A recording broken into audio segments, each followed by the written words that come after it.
नमस्कार दोस्तों। आज की अपडेट में आपका स्वागत है। दोस्तों, जैसा कि आप जानते हैं, पिछले कई महीनों से सरकार की एनपीएस नई पेंशन योजना का विरोध सरकारी कर्मचारी कर रहे हैं। हाल ही में शिक्षक काली पट्टी बांधकर विरोध कर रहे थे। अभी लोकसभा चुनाव के जस्ट पहले इलाहाबाद हाई कोर्ट ने एक फैसला सुनाया है। उससे पहले जान लेते हैं क्या है एनपीएस, इसे लेकर विरोध हो रहा है और कुछ राज्यों जैसे उत्तराखंड में लोकसभा चुनाव का बहिष्कार कर रहे हैं। सरकारी कर्मचारियों की मांग है कि वोट उसी को देंगे जो पुरानी पेंशन योजना को फिर से लागू करेगा।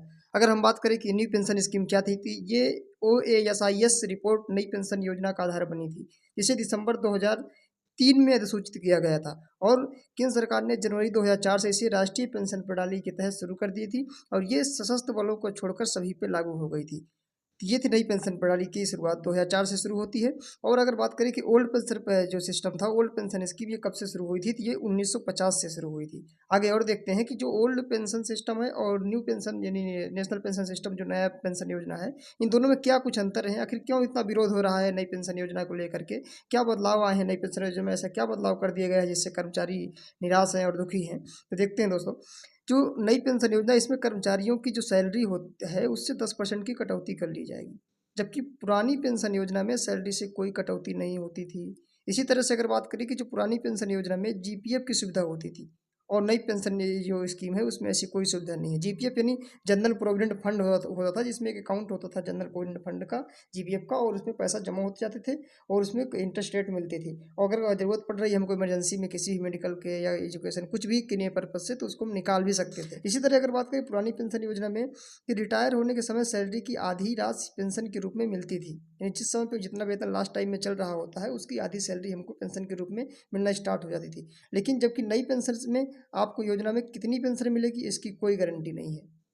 जो नई पेंशन योजना में आपको कितनी पेंशन मिलेगी इसकी कोई गारंटी नहीं है। तो फिर कैसे मिलती है नई पेंशन योजना, क्या है, आइए देखते हैं विस्तार से। दोनों सबसे बड़ा अंतर ये है कि जो पुरानी पेंशन योजना थी एक सुरक्षित योजना थी। नई पेंशन योजना में आपको पता नहीं है कितना पैसा मिलेगा। इसमें क्या होता है, जो 10% आपकी जो पैसा डिडक्ट किया जाता है मंथली, वो आपको योजना शेयर बाजार में आधारित है, यानी शेयर बाजार में एक तरह से लगा दिया जाता है, जिस तरह शेयर बाजार में पैसा लगा दिया जाता है। और अगर महंगाई बढ़ी तो ज़्यादा पैसा मिलेगा, और अगर मंदी हो गई तो फिर आपकी एनपीएस में जो मिलने वाला रिटर्न है वो भी कम हो जाएगा। तो इस प्रकार से आपको निश्चितता नहीं है इसमें कि आपको जो पैसा है कितना मिलेगा, जबकि पुरानी पेंशन योजना में पूरी पूरी तरह सुरक्षित था, फिक्स था कि इतना पैसा मिलेगा। पुरानी पेंशन स्कीम में 6 महीने बाद एक और फायदा था पुरानी पेंशन में, कि जो 6 महीने बाद जो है डियरनेस अलाउंस जो मिलता जाता था उसका प्रावधान था। इससे क्या होता था कि जितनी बार भी सरकार मीटिंग करती थी, जब भी वेतन आयोग का मीटिंग गठित करता था, तो पेंशन भी मतलब जैसे वेतन बढ़ता था वैसे पेंशन भी रिवाइज हो जाती थी और बढ़ जाती थी। लेकिन इसमें ऐसा कोई, नई पेंशन योजना में ऐसा कोई प्रावधान नहीं है। इसके बाद आगे देखिए कि पुरानी पेंशन जो योजना थी उसमें सरकारी खजाने पे ज़्यादा बोझ पड़ता था, क्योंकि उसमें जो वेतन होता था उससे बिल्कुल भी नहीं कटता था पैसा। तो सीधे सीधे जो पेंशन मिल रहा था वो सरकारी खजाने से, राजकोषीय फंड से ही मिल रहा था। जबकि नई पेंशन योजना में क्या है कि जो आप पहले वेतन के दौरान 10% करता जा रहा है, उसी से ही पैसा आपको मिल रहा है। इससे सरकार की बचत होगी, इसलिए सरकार अपने फायदे के लिए ये कैसा कर रही है, इसलिए क्योंकि कर्मचारियों का इसमें इनको घाटा लग रहा है। इसके बाद अगर बात करें कि इसमें जो इलाहाबाद हाई कोर्ट ने क्या फैसला दिया है, तो इसमें एक याची उसके पति नगर निगम में सफाई कर्मी थे, जिन्हें रिटायरमेंट बेनिफिट के पेंशन नहीं मिल रहा था।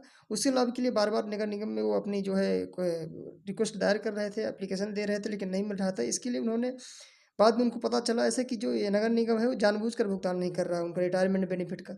तो उससे उन्होंने जो है इसके लिए रिटायरमेंट बेनिफिट अपना पाने के लिए इलाहाबाद हाई कोर्ट में याचिका दायर की थी। तो दोस्तों, उसी को लेकर के जो है इलाहाबाद हाई कोर्ट ने एक बहुत ही बड़ा आदेश दिया है। उसमें इसी इसी याची की दायर में याचिका में उन्होंने आदेश दिया है कि पेंशन और रिटायरमेंट बेनिफिट देना गवर्नमेंट का वरदान या कृपा नहीं है, ये कर्मचारियों का हक है, संवैधानिक अधिकार है। यानी जो गवर्नमेंट जो है, जो रिटायर पेंशन और रिटायरमेंट बेनिफिट देती है, कोई बहुत बड़ी कृपा नहीं है कर रही है उन पे। ये कर्मचारी मेहनत किए हैं, उसमें नौकरी करते हैं, मेहनत करते हैं, उसका अपना पैसा मांग रहे हैं, उसका हक मांग रहे हैं, उनका ये संवैधानिक अधिकार है, उनका मौलिक अधिकार है, उनको पैसा मिलना चाहिए। देखो, कोर्ट ने आदेश दिया नगर निगम को जल्द से जल्द उनका पैसा वापस, जो भी ये रिटायरमेंट बेनिफिट था उनको दिए जाएँ। ये फैसला अगर बात करें तो जज प्रकाश पांड्या ने दिया, इलाहाबाद हाई कोर्ट से आया है।